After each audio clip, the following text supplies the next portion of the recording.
Hey, Basket Brains, Kirby here, aka Darkwing Disc.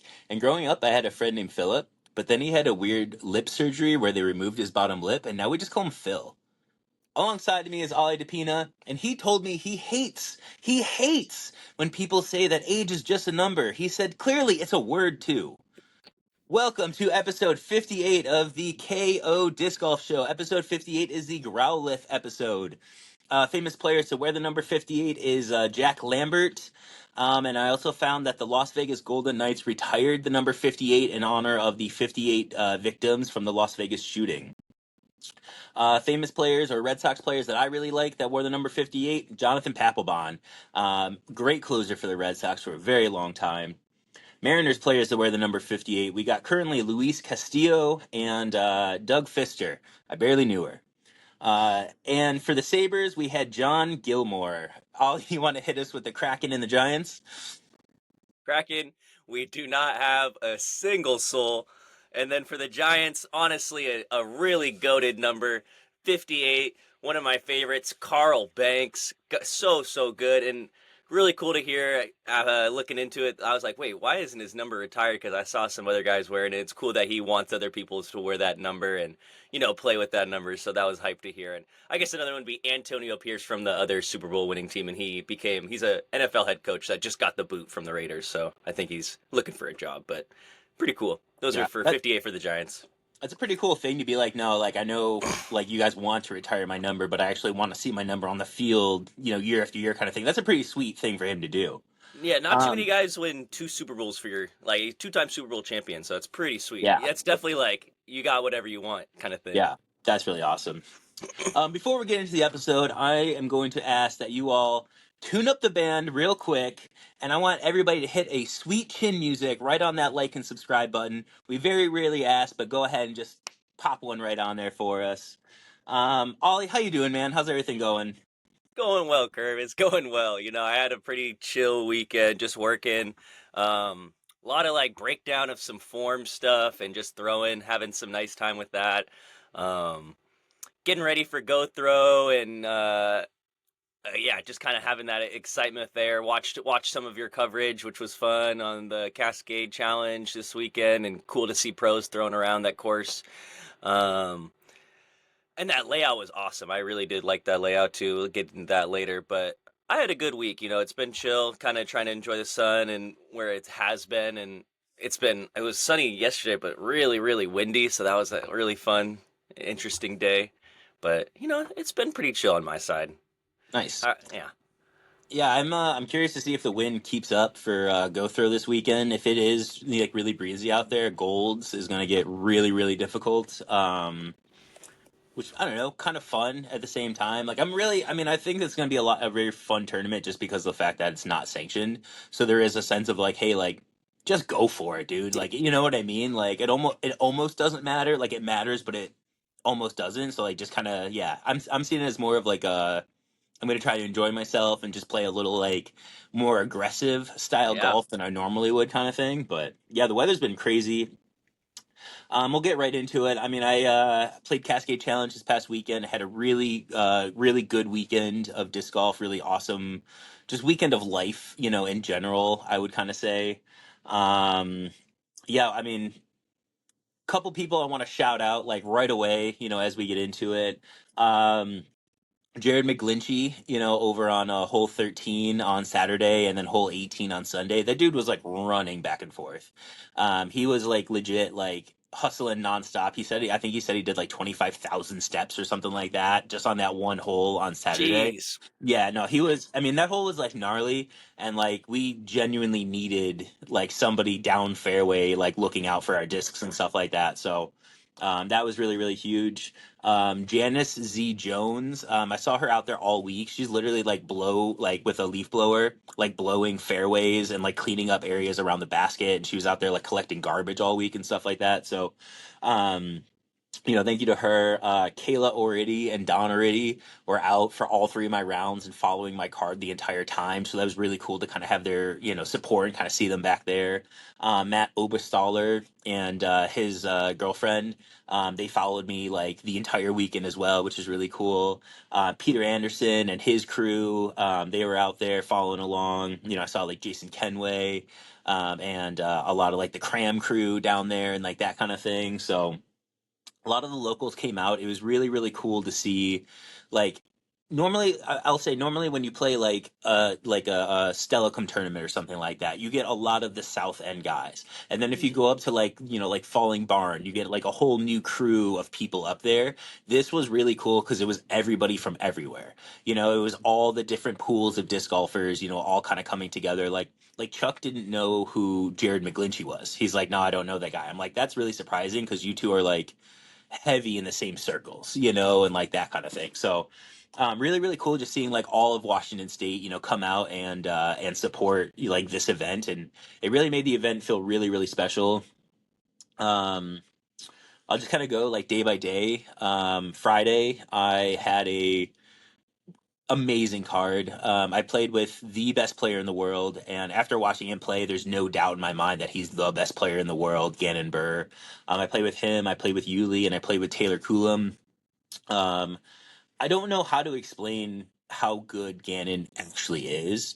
Like, it's just one of those things, like, when you see what he's doing and you see, like, the effort level of what he's putting in to execute what he's trying to execute, you're like, oh, there's like you can do so much more, with all of these tools. And it's just incredible like to watch him throw and how natural, everything kind of is to him. And like I'm like I don't it's I've never, I don't know like what the reference point, necessarily would be. Like I don't know that like I don't want to say like Michael Jordan in his day, it's kind of like when you watch him you just think like this is the best player, but like to be that close to him and watching him for the full 18 and trying to execute the same shots he was executing and just seeing that he was doing it with such ease, and I'm sitting there like trying my hardest, like it's just there's no doubt in my mind that he's the number one player in the world. And I've never played with Anthony Barella, and I've never seen Anthony Barella play, up close and personal like that. But it was just one of those like you see him throw and you're just like, Jesus Christ, man. Like that's just it's so good. I had I had talked to Gannon on Friday about we talked about the glacier a little bit because he saw me throwing some cloud breakers, and then he sees me throw the shot. He's like, that was really good. And I was like, hey, man, I was like, thanks to you, man, you designed it. He goes, well, he's like, is that a glacier? I'm like, yeah. He's like, well, I didn't. He said that he didn't like fully design it, that they had a lot of it kind of made, but he had like some like minor input, and it seemed like they kind of had Hmm. like he got to do some minor tweaking on it.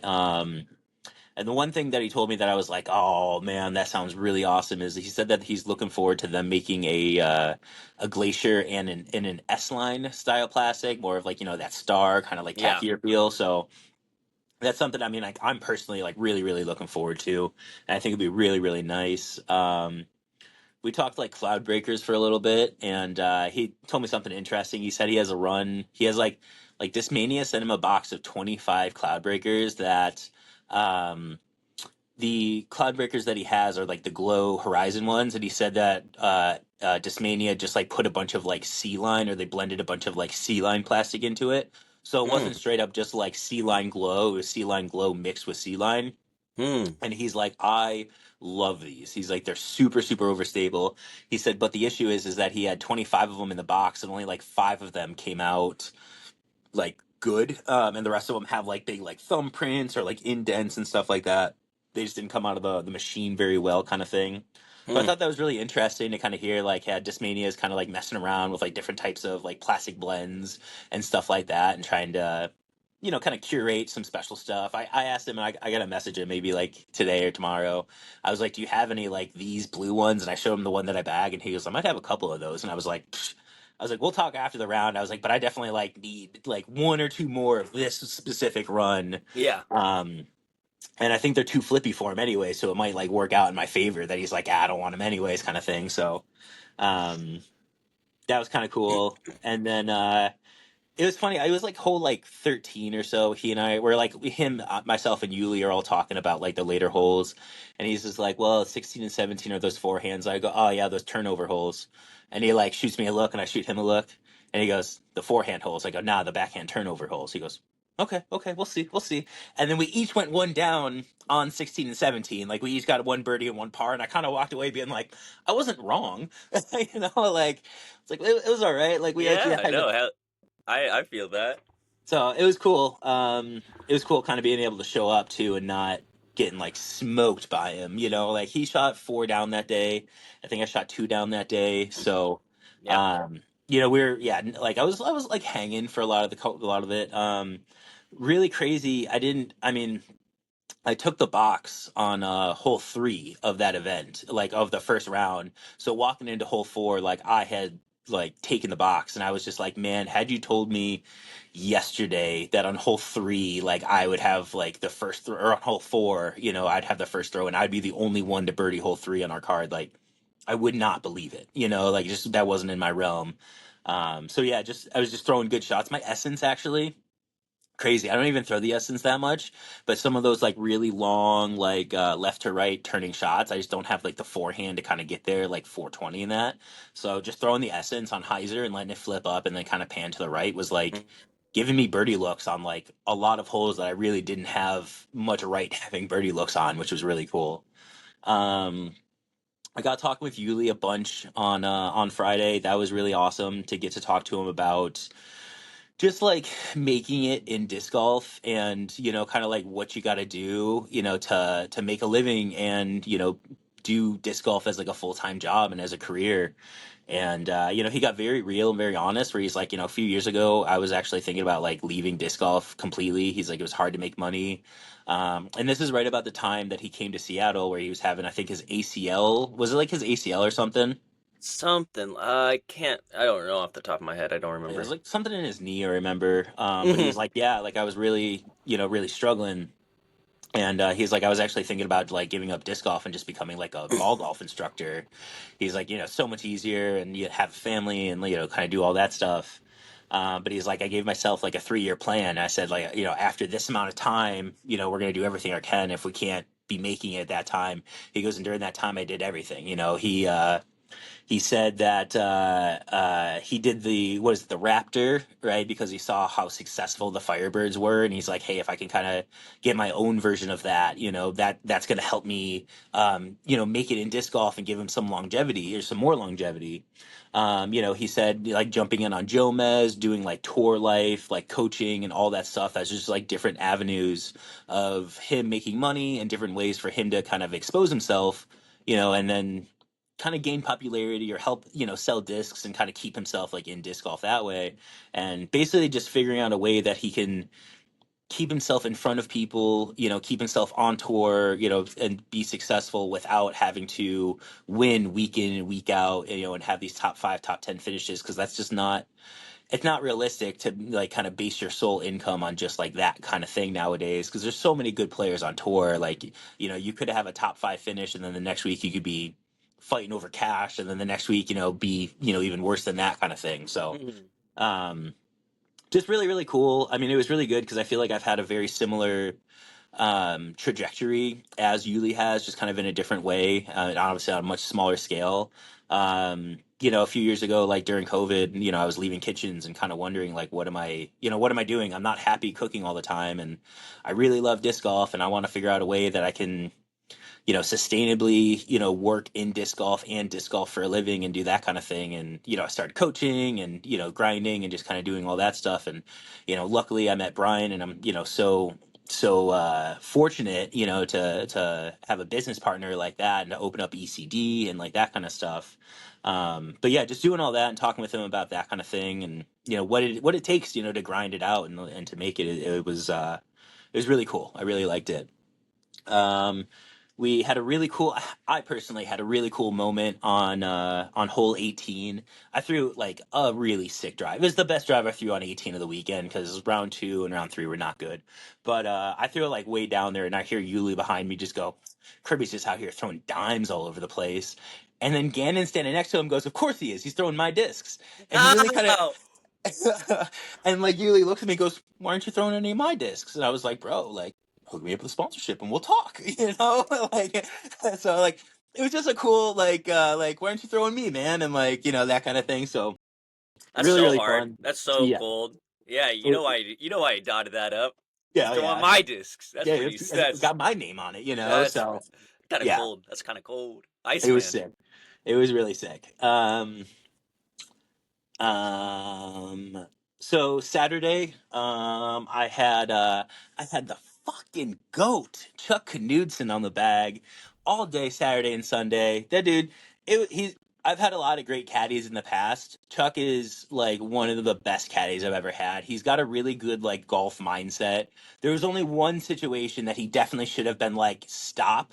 Do not throw that shot. But for the most part, he's like, you thinking about going over there? And I'm like, yeah. And we're kind of on very similar pages of like what lines to take and like that kind of thing. And he saw me being indecisive, and that was definitely the time for him to kind of speak up. But he's just like, I was letting you do your thing. He was like, I know, like you know what you're doing. And I was like, yeah, I could have used a little bug in my ear for that one, but What a goat, man. I nah, couldn't dude, think of a he's better caddy. Like cool, calm, collected. Like feel oh like yeah. always knows what to say and when to say it.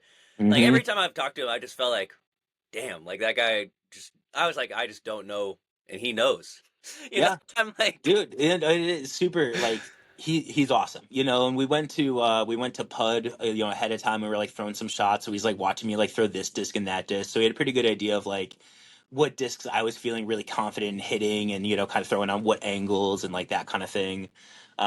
He even said he's like, I watched your in the bag video like the night before to kind of get ready to kind of know what you're having. I was like, dude, that's the fucking goat, man. Like dude, there's it so does not like that's dedication. That's like you're totally. not doing it like him.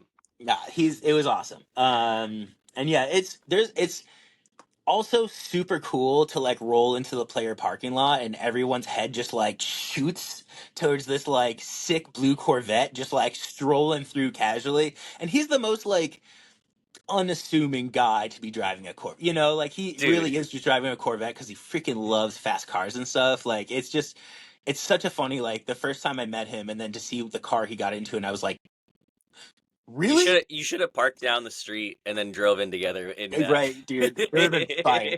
Just blasting like AC/DC or something. Like it would have been so good. But yeah, so Friday was great. I shot the worst. I mean, my worst round of the weekend was on Saturday, I should say. It was super, super windy on Saturday. Definitely like the windiest day of all.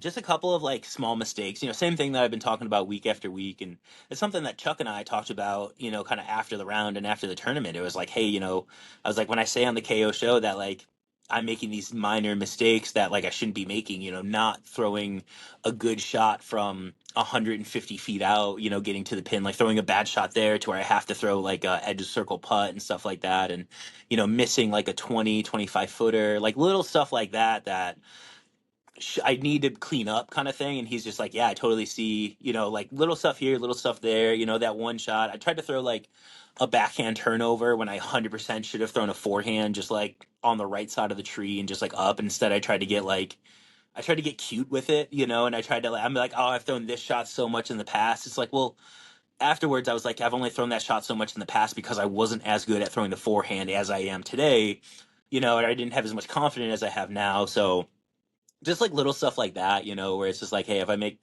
a couple of better decisions, I'm not fighting at the cash line. I'm fighting, for a couple spots over the cash line kind of thing, and I have a little bit of cash breathing room, so to speak. Speaking of which, this was the first DGPT event that I've ever cashed in, which is really cool. I thought I had cashed in like the Trojan Open or something like that, Resistance Discs Open at Trojan Park or something a few years ago, but that was a silver event. So this is officially my first like pro woo! tour cash line finish, which is huge. So That's no, it's huge. Let's go, Curb. it's cool. It's one of those things that I thought a lot about it the last couple of days, and I am super proud of it. And it's one of those things where it's like, hey, like this is like a really like this does feel like a stepping stone, like kind of like minor accomplishment, but the goal stays the same, and the goal isn't to be fighting for last cash. The goal is to Yep. be successful at these events.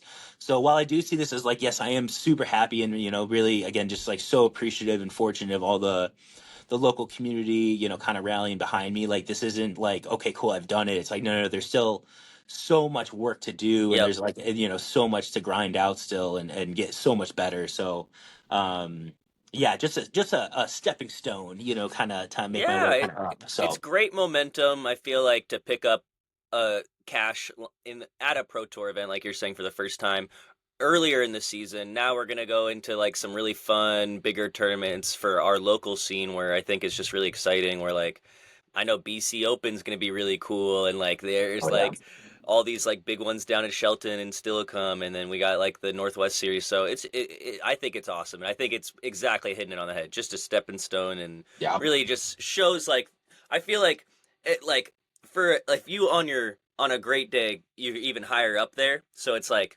yeah, it's exciting to see Curb. It's really exciting.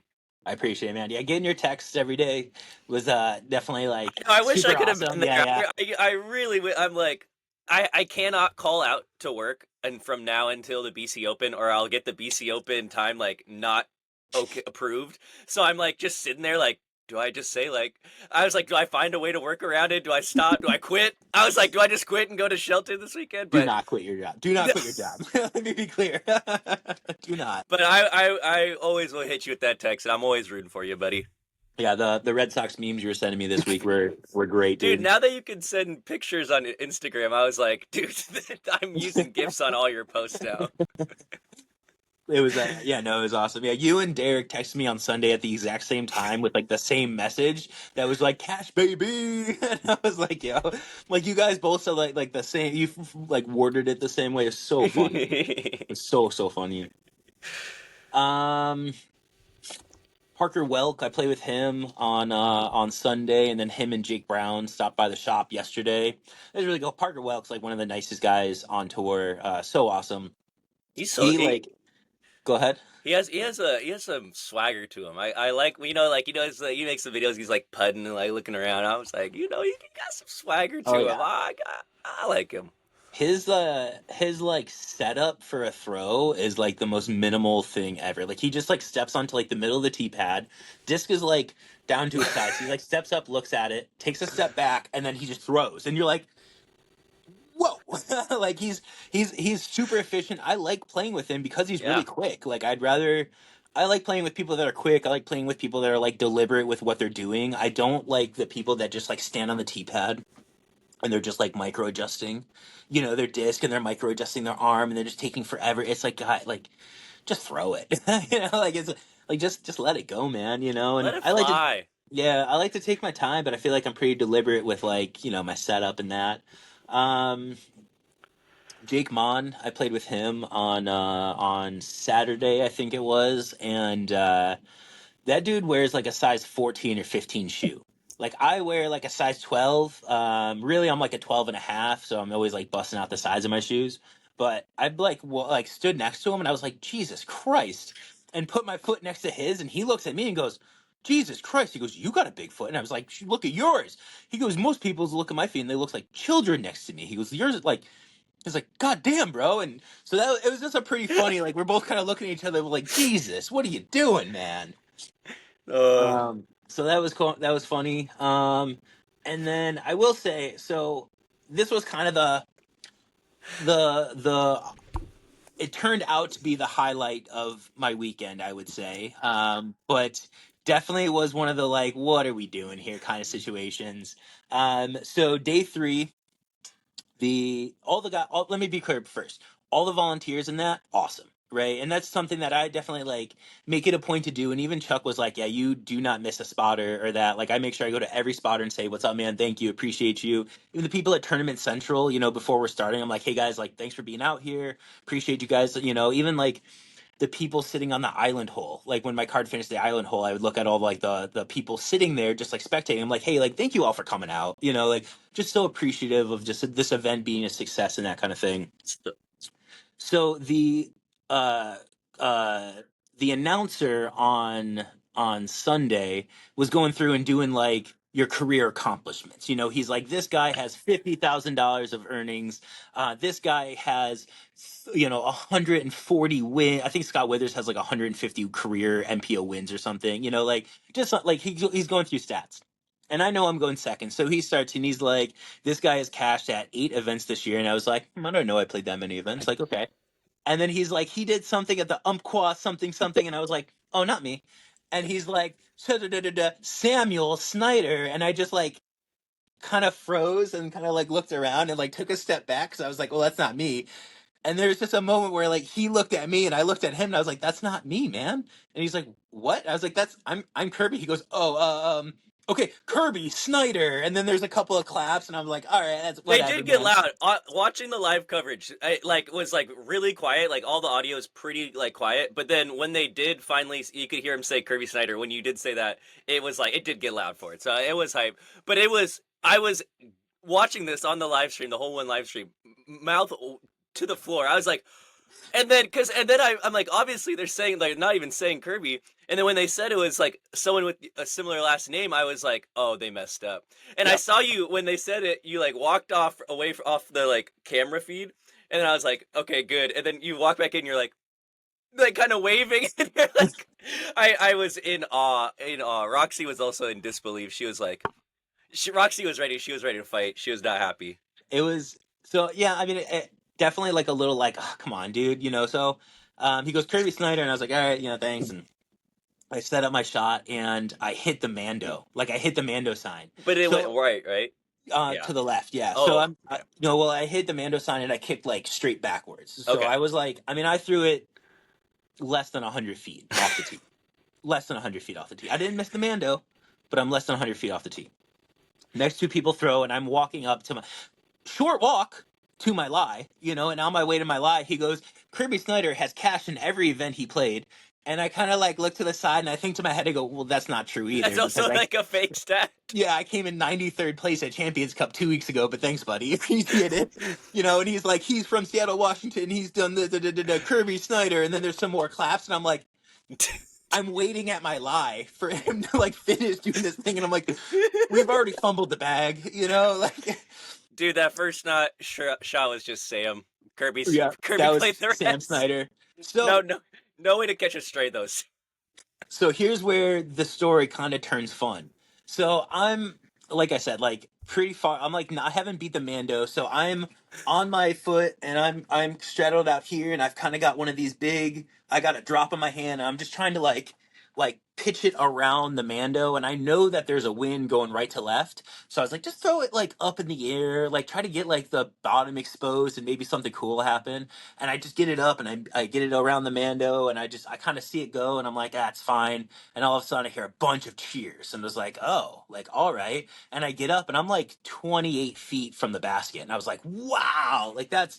A bunch of people are like, we haven't seen anybody do that yet today. Like, that was awesome.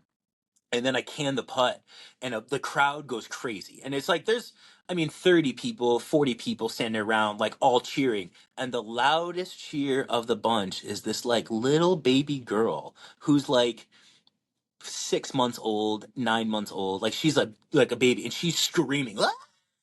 And I look over, and Chuck and I are just like cracking up. We're like, that's the funniest thing, And she's like, dude, like the crowd calms down, but she's still like, "Rah!" like she's pumped. She's excited. So I walk over. I was like, Chuck, we got to get her a sticker. So we give the girl stickers. I'm handing out stickers all weekend, anyways. Volunteers, kids, like anybody. So we give her a sticker, and I was like, hey, does she fist bump? And the dad goes, oh, she high fives. And I was like, can I get a high five?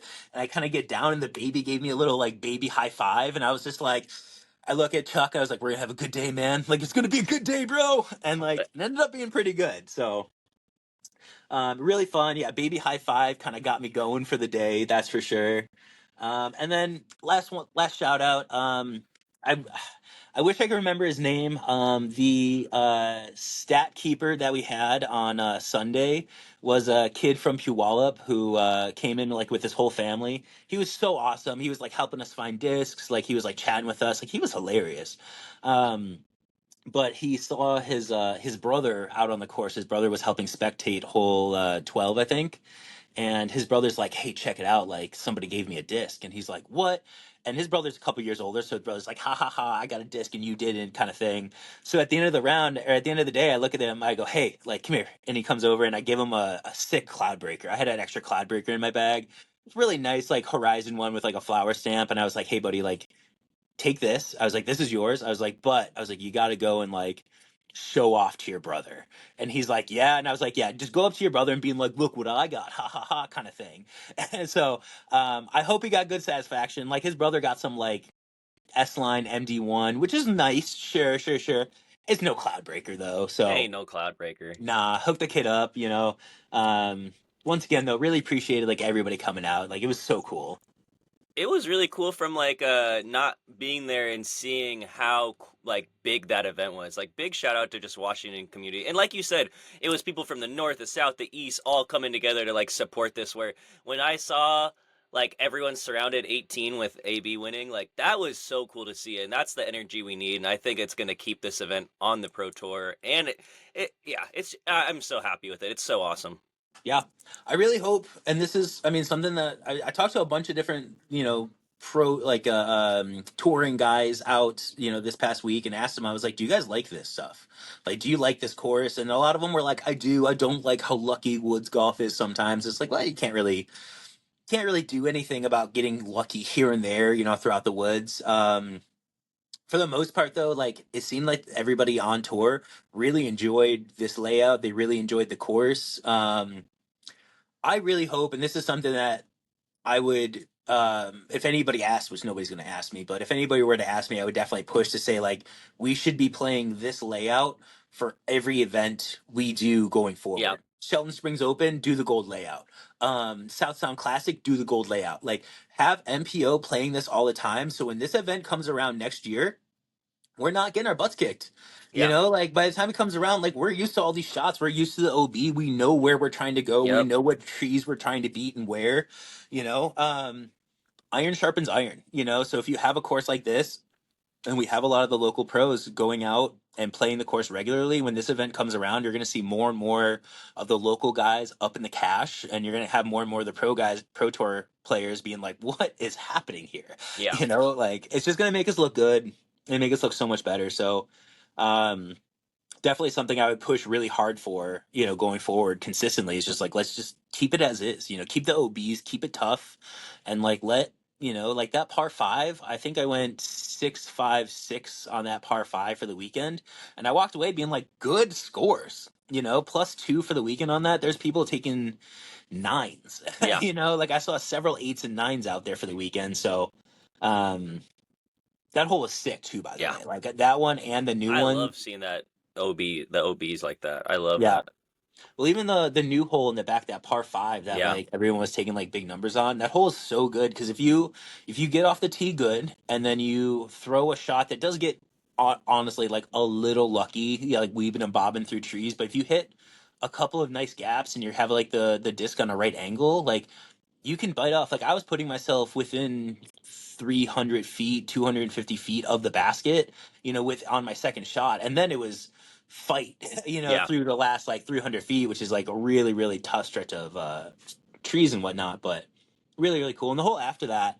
That was straight, and then made that like dog leg to the right. Like it was really, really cool because you're seeing forehand players like trying to get like the right fillet and right like skip, yeah. backhand players were just kind of dropping it right into the nice landing zone and that kind of thing. So, um, yeah, so good. I mean, just really really enjoyed my time up there or my time down there this past weekend. So yeah, and again, baby high five. You ever need something, man? Just get a baby to high five you. What y'all don't know, on the show notes, I read "baby high five" and had no clue what that meant, and so it said something about like the name mess up, and then just "baby high five," and I was like, "Is this a baby high five to the announce?" I was like so confused. Very, very awesome though. I love to see it. Great job, Kirby, and Appreciate it, man. congratulations on hitting that cash line in the Pro Tour. Thank you, man. Appreciate it. Yeah, I. It's funny. I a couple days earlier, I told Mark Hill I was like I was talking with him because he had a really nice that Simon Gorilla grip bag. He has one like still in the original packaging that I saw him post online, and I was like, Mark, is that for sale still? And he goes, "Yeah, I'm thinking about getting it for like." He's like, "I'd like to get this much for it." And I told him, I was like, "Okay, if I cash at Cascade this weekend, I was like, I'll buy that from you." So on Saturday, he comes up to me all like really enthusiastically. He's like, "Are you gonna cash? You gonna cash? You gonna cash?" And I was like, "I know you're rooting for it, man." I was like, I was like, I mean it. I will." So. I'm gonna pick that bag up from him at the SeaTac. I think it's the takeoff that's happening in a couple of weeks. So looking forward to that. That'll be cool. Get a new. I don't really need a new grip bag, but it's such a cool bag. I really want it. Heck yeah. No, I love grip. It's my favorite bags for sure. I think my grip bag's starting to rip, so I'm like kind of finding any excuse to get a new bag, but We'll talk I after the show. feel I might have a bag for you. it. Ooh. Yeah. Um. All right. Look ahead to GoThrow this coming weekend. Um. Ooh. Yeah, up at Kayak. I think what did I say? We're doing gold on Saturday, blues on Sunday. Is that what I think I saw? I think other way, or maybe blues Okay. first or goals first. I don't remember off the top of my head now. But yeah, so shows how much research we do before the show. On the comment section right now, looks like we're going to be teeing off at 1 o'clock or Yep. so. So that's cool. Um, man, I thought I just saw it right here. I don't know. This doesn't make for a very good show now, does it? Anyways, oh yeah, here it is. Saturday on gold course, Sunday on blue course. Oh, Nice. awesome. I like that So more. yeah, Ollie, looking forward to getting out there on Thursday with you. You and me and the fucking goat, Chuck Dude, Knudsen, are gonna go out and play around. I'm excited, man. I'm excited. I don't think Gonna- I've really gotten to play too many just casual rounds, or if any, with Chuck. So this is I'm excited. He bombs, dude. He's gonna throw like 6 different scorches and like 4 different buzzes. And he's gonna putt with like this super soft swan. Like it's his game is so like straightforward. It's awesome. I love that. I saw some other pros. I was waiting for the Cascade to happen because I think some more pros signed up for GoThrow, which is fun. Some names I didn't see the last time was like Connor O'Reilly, Robert Burridge. Cool. Um, I don't think Parker Welk was signed up the last time I looked because he's right. I'm looking at the signups. He's right next to my name, and I was like, I think I would have. I think I would have noticed that. I'm not gonna Yeah, lie yeah, to you. So that's really exciting to see. It's more. It's so cool to see that. yeah. No, it's I think he's gonna shred out there too because he's got a lot of distance and he throws a really his forehand. I was like, holy shit, dude! I was like, your forehand is so efficient. Like I can't Yeah. think of a better word. Like it's just there's no frills. Like it's just like boom, boom, boom, and out the hand, and it's clean. Yeah. Yeah. It's going to be a really fun weekend. Another person that I think that does plays golds really well that I've seen is Alden Harris. He's going to be there, and he plays Oh yeah. golds. He throws those DD3s really well on that course. So Oh that's yeah. going to be exciting to see him playing up there. But yeah, I'm excited to go up there and practice and play in this event. It's something I've been waiting for and kind of thinking about for a long time. It's not a lot of pressure, which is really fun, and it's just Hmm. like I just have the opportunity to go do well, and there's really nothing besides that, and that's like literally the bottom line. It's just gonna be a fun weekend, and yeah, so it's I'm excited and looking forward to it.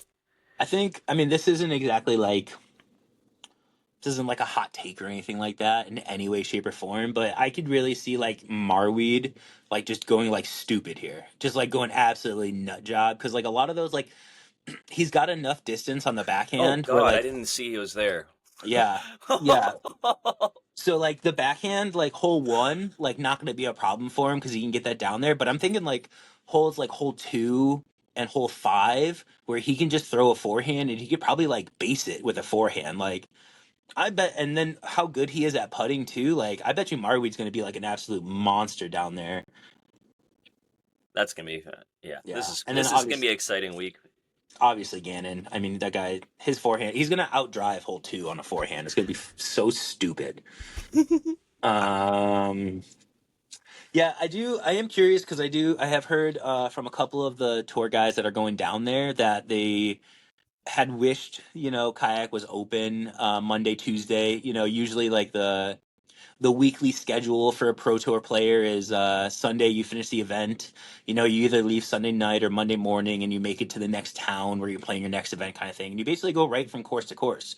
So a few of the pro tour guys were saying how like they wish they could just go up and play kayak and instead they're kind of just hanging out for a few days, Yeah. kind of playing some like random courses, which is cool to do too. But at the same time, like I would feel that way personally. Like if I was traveling, down to California to play an event and I get down there on Tuesday and it's just like, oh, actually you can't play this course until Wednesday. It's like, well, come on, more days of practice I think are more necessary. So, Yeah, and um, if GoThrow wants to, and if I think if Kayaks wants to be successful on the GoThrow tour, I think it has to be and it wants to be a supplementary tour to the pro tour. It really does have to be like a pro tour event in that sense, where you have the time to practice and you do that and you make it like nice for the play. The players should be like, yeah, thought yeah, of in that sense with that. Yeah, for yeah. sure. I mean, I wonder, and I don't know, because this is GoThrow and it's not the same as the Pro Tour and that kind of stuff, and they're kind of doing like whatever, like this is doing stuff a lot Yeah, differently, right? But like if Kayak was a gold, like a Pro Tour event, right? I guess one of the questions I would have, like, is Kayak going to still charge people to play like their practice rounds?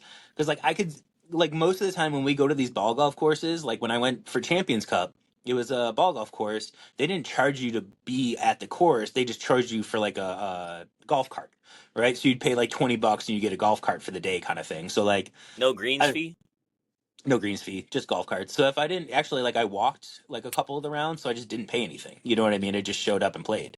So I wonder what that would look like in the future and what Yeah, I'm curious. So be interesting. All right. My keys to this event being a success this weekend, or my one key that I have, spotters. Spotters on the blue course. I haven't been there in a while, but you'll be really happy. Like I think it's hole 9 or 10, that really downhill, and there's like the wooden thing, and then you go back uphill. Mhm. That one was like one of the worst holes, I feel like, for lost discs, like right Yep. or left, and now the left is completely gone. The last time. Oh, Oh well, I guess maybe the last time I was. It would be nice to see it if it's grown in a bunch, but I don't think it. They've been doing a really good job of like you could literally walk to the other fairway that you walk up to and throw across. So last time I played blues, I was really impressed and like I thought it looked so good. So I'm excited to see what they've done to keep it like that because I think it was a little more winterish time. So things have grown. It's like oh yeah, in bloom. So yeah, they definitely if it is grown, there's gonna be like a need for spotters on like damn near every hole yeah, on the front nine specifically. yeah. I mean, especially, I mean, like, I don't know. I don't, off the top of my head, like, I haven't played blues enough to know, like, remember each and every hole, but just like even hole one, you know what I mean? Like having a spotter like down on the left side, like down the hills, like that's huge, like you absolutely need somebody down there, like looking out and seeing stuff and coming in. So I hope it's a success. But I think the key to make it a big success is going to be having plenty of spotters and honestly, spotters like McGlinchey, from last weekend, because the dude was on it. Like he had flat, like all the spotters last weekend, like they were having like they would stick flags like on the path, like where your disc was, and they'd be like, go to that flag and then go in 50 feet, go to that flag and then go to the bush. Like those guys were super, super on it, super, super helpful. So yeah, I think that would make it super. I think it'd make it really good. Moving right along, NHL check-in.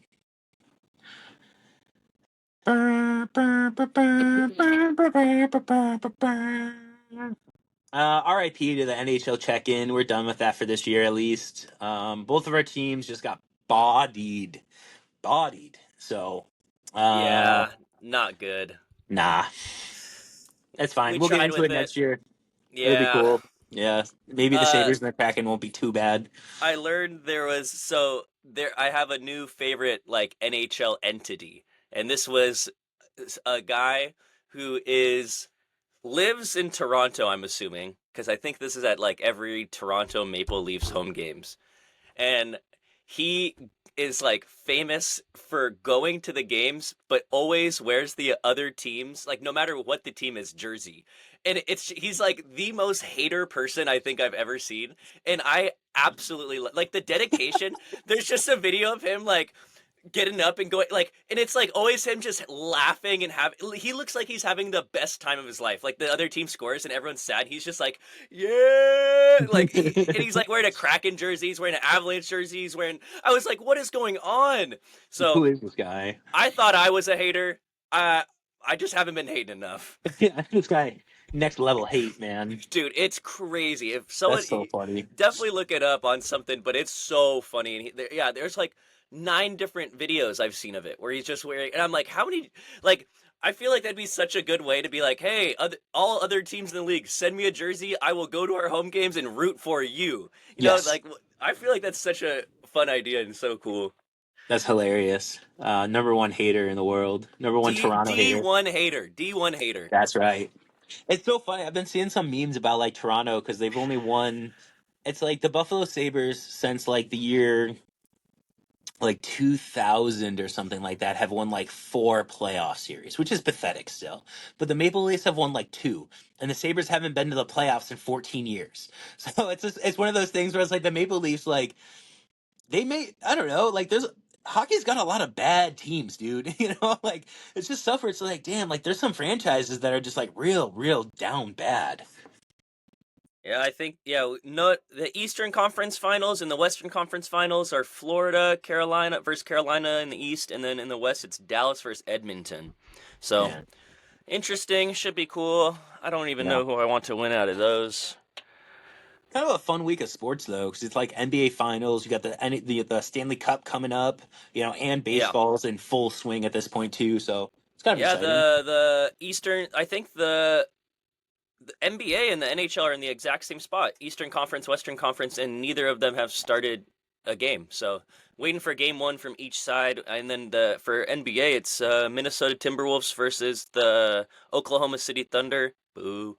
And we got Not the biased.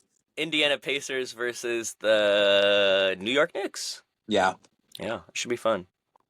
If New Um. York, there's also something cool with that. If New York wins or loses, the world will erupt. So Yeah. just be ready for it. I listen to a lot of like Boston podcasts and like radio shows, and it's been like the world's ending with like all this stuff going on. Like, dude, it's like I don't have a basketball team, like I'm not invested in that at all. But just hearing like how sad everybody is, I was like, this sucks. It is And I sad. don't know. I don't really. I genuinely like don't know what's going on with it. But like, I just know like Tatum went down, and when Tatum went down, everyone's like, we're gonna kill ourselves. Like we Yep. hate this so much. It's like, oh my Literally, I god. saw some video. It was so heartbreaking. It was like a mic in the middle of like outside the stadium, and it's like Boston fans wish your best wish to Jason Tatum, and it was like everyone was like crying, and I was like, Yeah. bro. He's like, they're all like, you don't know what you mean to the city, everything you do. And I was like, what? Yo, yeah, they went crazy with it. Yeah. Um, all right, gonna get right into the draft this week.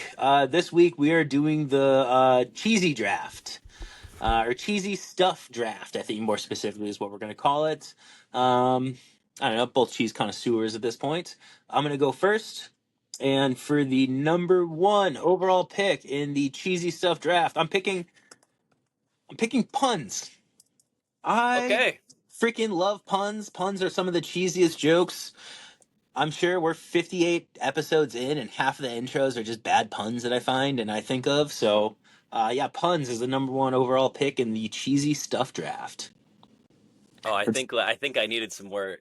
I might have a clarifying question, but well, maybe if it'll just be if the bump gets into the road. But that I like that a lot. Puns are great. But then, so where does something like a dad joke, like would that just be its Mm. own pick, or would because puns can be dad jokes? Yeah, The I what I'm think looking for is I'm looking like the if I have to pick one of a dad joke, it's I think a really corny, cheesy kind of thing is you're at dinner, like dinner jokes. I'd say that, sure, like sure, sure, when sure. you're at dinner and the waiter comes by and they're like, "How was it?" and you're finished your plate and you're like, "I hated it," Yeah, stuff yeah. like that. That's Or where like I'm when you going with when it. you Yeah, grab your keys and you're like not getting far without these, yeah, like yeah, yeah, yeah. yeah. Like Those are the dad, like those kind of jokes. Not necessarily because puns would be some of them, but not all puns. But maybe I should have clarified that before. But so are I you going like with that. dad? Are you going dad jokes for your Yeah, number two pick? yeah, we're taking dad All right, jokes. tight. I'm down for it. Yeah, Okay, yeah. cool. We're in the same realm, but they're different. Yeah. Okay, cool. And then we're gonna actually get pretty cheesy here, folks. Some mozzarella sticks. Hey, It's cheesy and cheesy. One that's and one. right.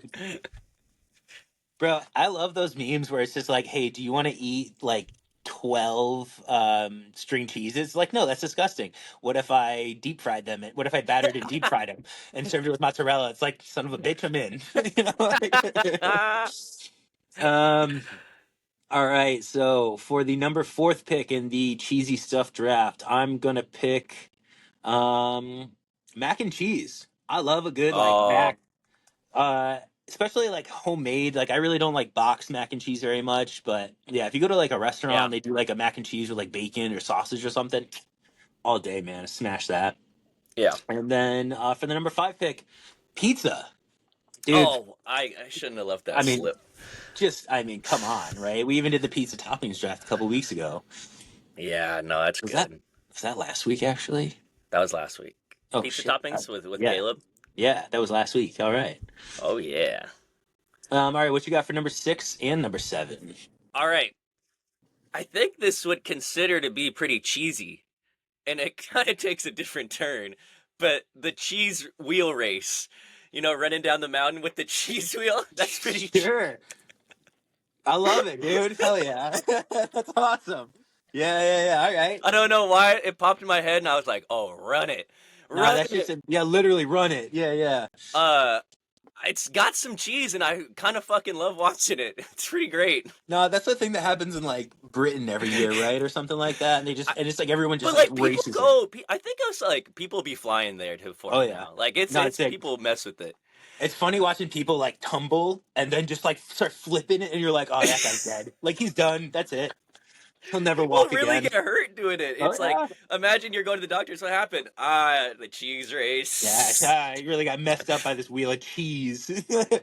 Hey, it's cheesy. And my Hell last yeah.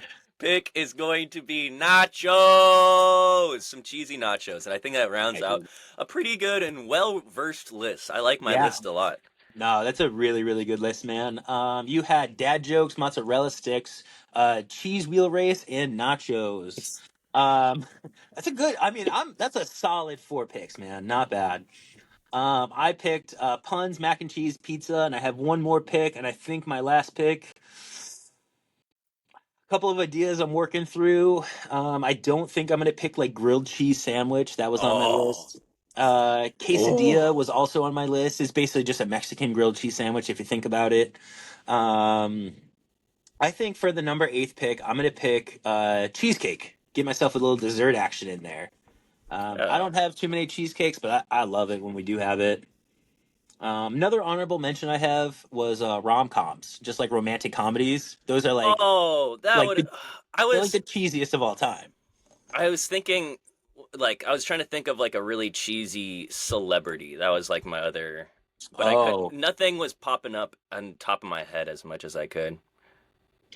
yeah, I can't. I mean, what like I can't think of any. So yeah, I couldn't think of like an actor or something like that that would just be generically cheesy.